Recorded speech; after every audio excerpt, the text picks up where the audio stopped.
sejam bem-vindos ao canal Espirais de Luz, esse canal direcionado ao amor, direcionado à partilha, direcionado à instrução, ao conhecimento. E hoje o tema é um tema recorrente, mas é um tema essencial para todos nós. O silêncio. Então, eu vou ficar em silêncio durante 25 minutos, eu acho melhor, porque diz o ditado, né? O silêncio fala mais do que 1000 palavras. Não contei quantas tem na minha palestra hoje, mas com certeza tem o suficiente para poder falar para vocês o que é mais essencial. A gente já começa dentro da Bíblia, Salmos 14, versículo 1 ao 3 fala: põe guarda, Senhor, a minha boca, vigia a porta dos meus lábios.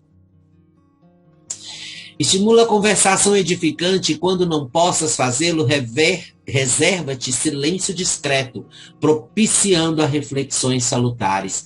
Isso é de Joana de Ângeles, do Celeiro de Bênçãos. Gente, além desse trecho, também é conhecida aquela frase que ficava acima de Chico Xavier enquanto ele psicografava: o silêncio é prece. Que é algo foi aconselhado para ele por Emmanuel. Quando você não tiver uma palavra que edifique, cale sua boca.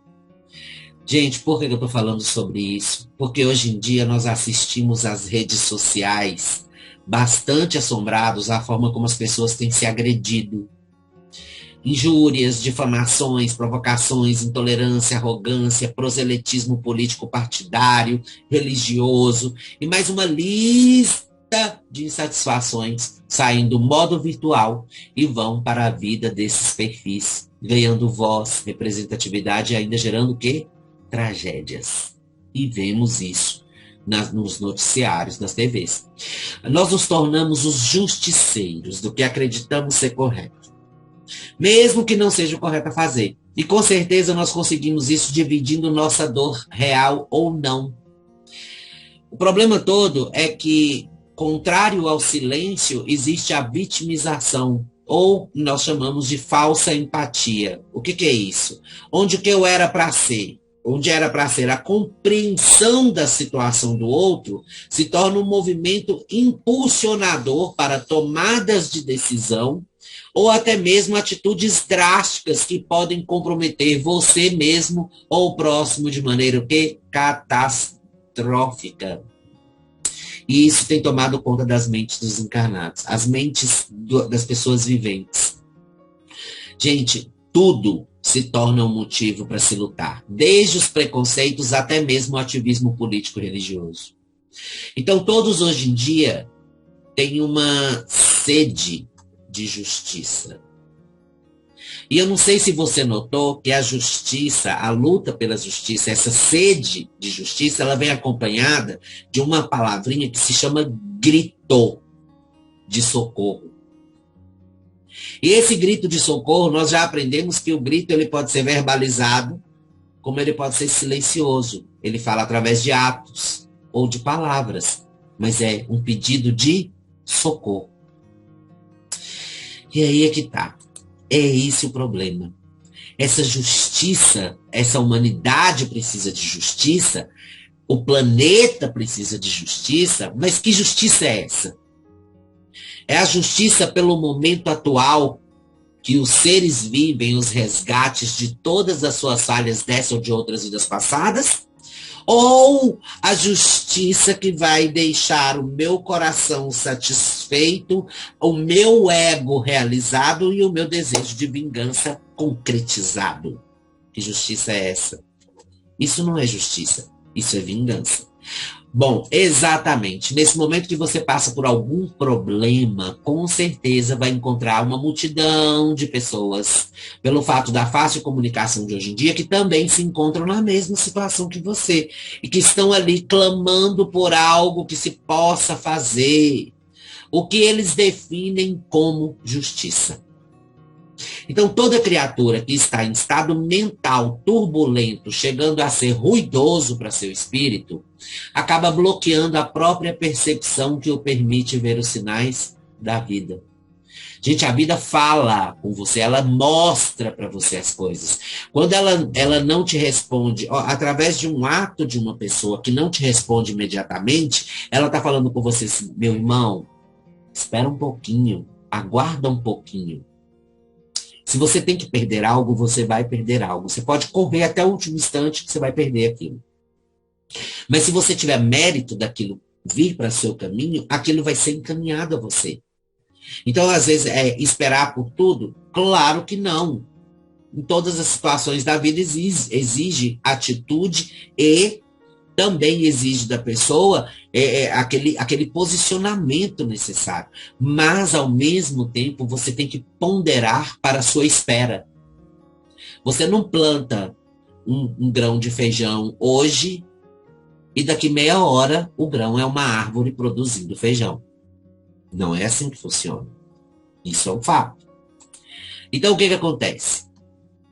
Acontece que essa turbulência, né, faz com que essa pessoa não enxergue a própria verdade, nem a verdade dos outros. Então, assim, ela sai atropelando tudo e todos e se agarra no motivo que para a maioria das outras pessoas é injusto, ignorando qualquer empatia, levando a questão do eu em primeiro lugar. E, claro, gerando aquelas perguntinhas, né?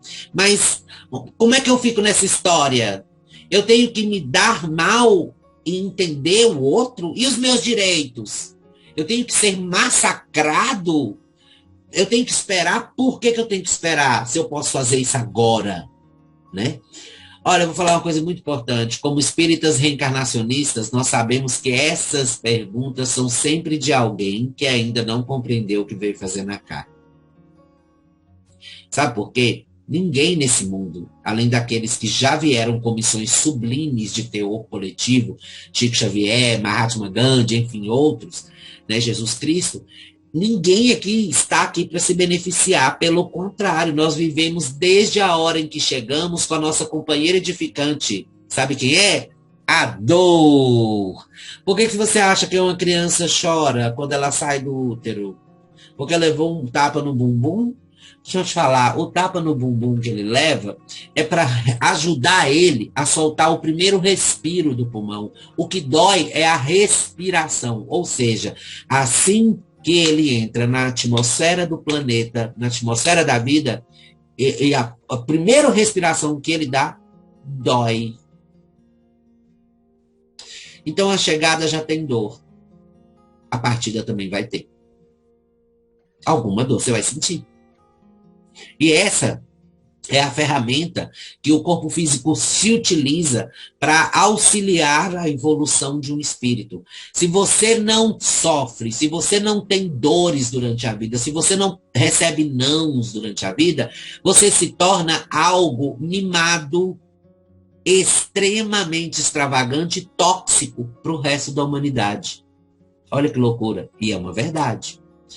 Então, o que acontece? Acontece que somos o conjunto de nossas obras.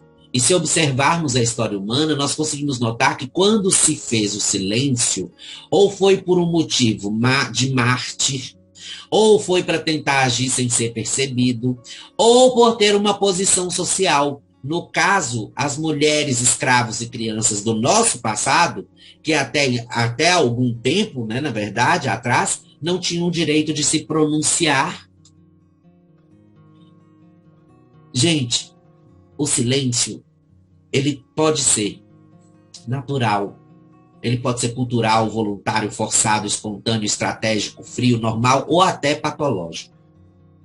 Mas ele vai ser gerado de várias formas, por vários motivos. E por isso ele expressa também outras coisas. Ele pode estar expressando discrição, humildade, desdém, insolência, assombro, embaraço, raiva, medo, resignação, resiliência. Ele pode, N situações que ele pode estar expressando. Aí você se pergunta, o que é a lei do silêncio? Silêncio é isso? O silêncio tem sentido dúbio? Tem. Mas e a lei do silêncio? O que ela significa? Olha, existe... tipo assim, onde a gente se pergunta, né? Onde é que a gente vai chegar com a aplicação desta lei na nossa existência? Né? Eu tenho que calar a boca para tudo? Existe um motivo para você utilizar essa lei? É para despertar algo que, olha, eu vou explicar para vocês, e organicamente para o espírito, para o perispírito. Olha que interessante. Por que usar a lei do silêncio? É para despertar a voz interior, a voz divina que existe dentro de todo ser e que dirige sua vida para o caminho do bem. Mas, para você ouvir essa voz, é necessário que se faça a quietude terrena. É o momento em que as ansiedades se calam e os medos ficam emudecidos. É onde você emudece a sua mente. Se você aplica isso corretamente, essa lei se torna uma arte de gerenciar a alma e domar quem? A língua. Nosso cavalo desenfreado que não para de dar coice. Dona Língua. É o conhecimento, né? O silêncio é conhecimento, o silêncio também é uma forma de comunicação, já que para sua mente falar é necessário que sua boca não profira nenhum som. Porque se você fala e pensa ao mesmo tempo, você não consegue se concentrar, já viu isso? Se você está tentando se concentrar pela mente e alguém fica falando perto de você, você não consegue se concentrar, você precisa de silêncio. É um lento trabalho de transição do ruído material, do medo, da agitação mental para a calma espiritual. É nessa hora que o ser precisa ter uma coisa. A criatura precisa ter a coragem de ser para vencer. E não a inquietude do ter em sua vida. Em vez de ter, seja. Porque você sendo, você já tem o que você precisa. Nós devemos calar nossas bocas e silenciar a própria mente. É uma amiga minha que ela fala assim, a gente nasceu com 2 ouvidos e uma boca. É mais para ouvir do que para falar, né? Oh, verdade. Trabalhar o silêncio interior faz com que possamos acumular energias, olha que interessante, e transferir expressões aos nossos pensamentos e atos. O que isso permite? Permite com que o universo cósmico, é aí que entra o prana. Gente, quando você pratica a lei do silêncio, trabalha o silêncio na sua essência, você atrai para você o quê? O prana. O que é o prana? Energia cósmica universal que reabastece seu organismo, seu corpo material e perispiritual. Essa energia vai poder circular por nossos corpos, funcionando como elemento regenerador das células e equilibrador de nossos chakras. Saibam que o nosso maior barulho é causado, sabe por quem? Não pela nossa voz, nem pelos nossos gritos, mas pelo nosso pensamento. Exatamente. Podemos permanecer calados, mas a nossa mente parece uma boca escancarada, gritando bem alto.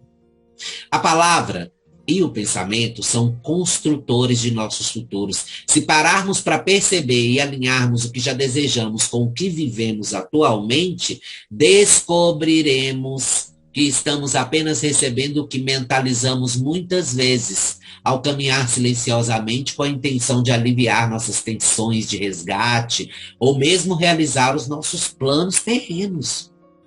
Então, o excesso de palavras, turbulência mental, fazem com que fiquemos sempre desconcentrados, aumentando assim o acesso em nossas mentes dos irmãos inferiores que se aproximam, ou por afinidade, ou simplesmente para se divertir com as nossas situações, uma baixa energética pela não absorção do prana, que é essencial para a nossa sobrevivência no corpo físico, e além do mais, a turbulência mental, que faz com que nós tenhamos todos os nossos sentidos praticamente inutilizados.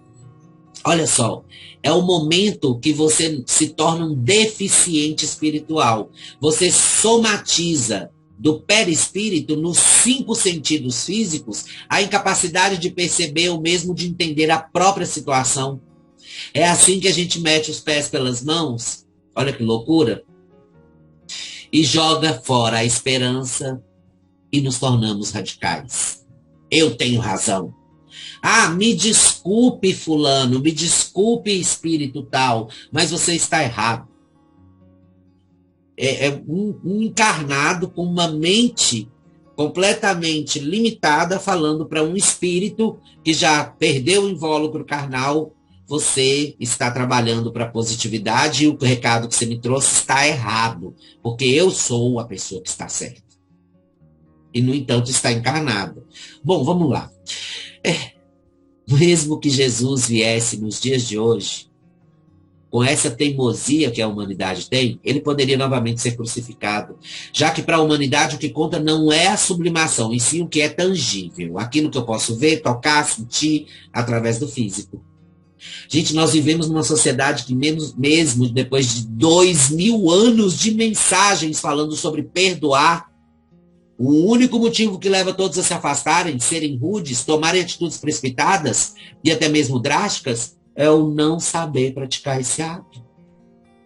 O imediatismo e a falsa segurança fazem com que, ao invés de trazermos as pessoas para perto de nós, nós acabamos afastando com os nossos gritos silenciosos, geradores de atos, frutos da nossa ilusão, por estar praticando uma tal de justiça na nossa cabeça.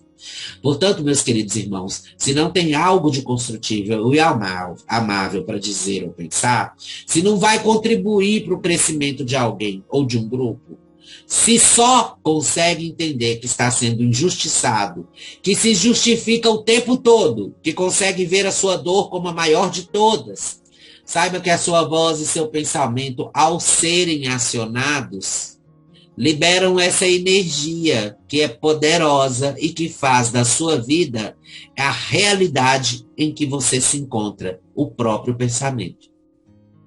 Para se estabelecer a calma interior, chegou acho que o momento que todo mundo queria dessa palestra. Como eu vou despertar minha voz divina? O que eu faço? O que eu faço para trazer essa calma interior? Ela só vai se projetar de dentro para fora, afastando quaisquer contatos com energias indesejadas. Ela te protege. E é um exercício muito simples que irá fazer lembrar o quanto é importante fazer silêncio. Presta atenção. O que você vai fazer? Você vai respirar calmamente. Mantenha-se respirando calmamente. Aí você vai fechar seus olhos e vai começar a mentalizar, voltando no tempo até onde você estava no útero materno. Então você pode voltar com esse tempo, você pode ficar na posição fetal, deitado na cama, pensando naquele momento, e imaginando, eu estou no útero.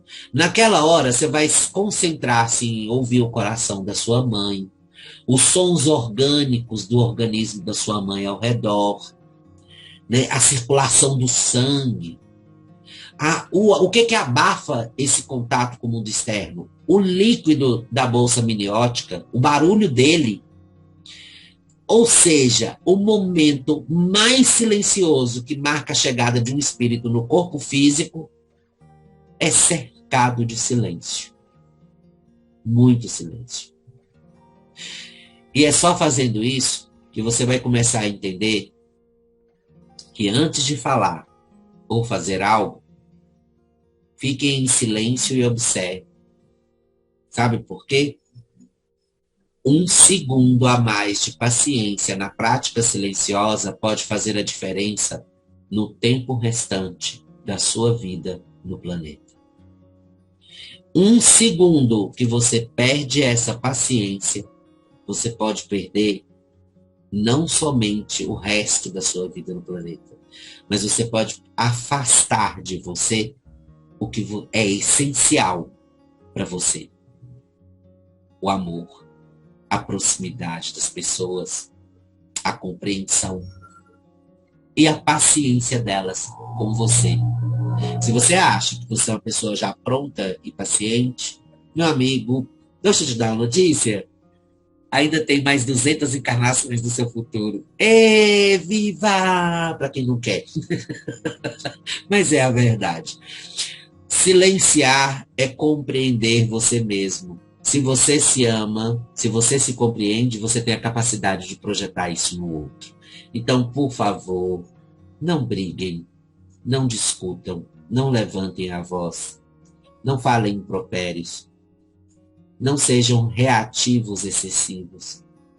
Sejam observadores. Aquele que observa, ele não precisa aprisionar um pássaro raro. Ele o registra através de fotos e imagens, sem tirar ele da natureza, sem precisar matá-lo, sem precisar transformar ele em um troféu, porque ele espera pacientemente, em silêncio, para não assustar aquele pássaro raro que vai aparecer para ele, para que ele registre isso de uma maneira agradável a todos e agradável a Deus. Esse é o nosso registro mental que fazemos durante uma encarnação inteira. Saiba fazer silêncio. Acho que a mensagem está dada. Eu vou ficar em silêncio agora no final da palestra, porque eu acho que é melhor. Gente, eu agradeço demais. É a paciência de todos vocês. Eu espero que tenha contribuído bastante essa palestra, essas palavras, para que vocês continuem os seus processos de evolução como espíritos. E, lógico, você vai, como evolução de espírito, você vai no Facebook, vai curtir nossa página Espirais de Luz. Depois, mais evoluindo ainda, você vai para o YouTube, se inscreve no canal e ativa o sininho. Ou tem palestra evolutiva, porque é isso que a gente está fazendo aqui, crescendo. Crescendo para melhorar o mundo, para melhorar a vida e para melhorar a espiritualidade, hoje e sempre. Ok? Muito obrigado, beijos de luz, até a próxima.